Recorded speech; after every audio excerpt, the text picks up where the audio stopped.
Une visite d'amitié, de coopération et de paix, ce sont les mots de Xi Jinping dans un article publié ce matin dans les médias d'État russes et chinois. Le numéro 1 chinois, il souhaite ouvrir un nouveau chapitre des relations entre les deux pays.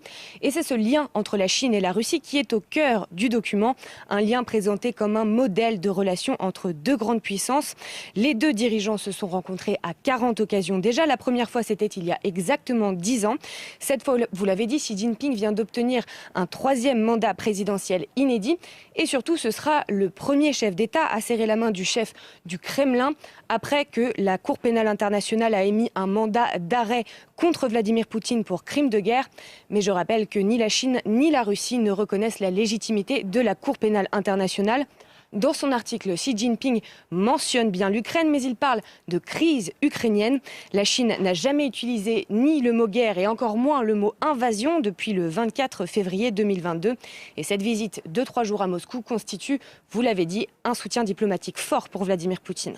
Lou, dans ces conditions, est-ce que la Chine peut vraiment jouer un rôle de médiateur dans cette guerre en Ukraine comme une partie de la communauté internationale le souhaite ?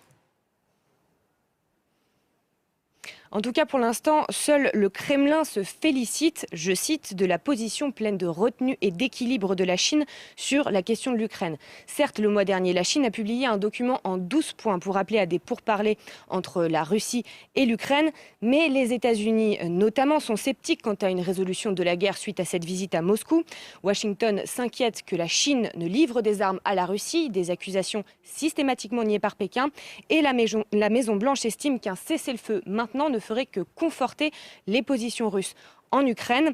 Il faut aussi noter que les échanges commerciaux entre la Chine et la Russie se sont intensifiés au cours de l'année écoulée, plus 34% sur un an.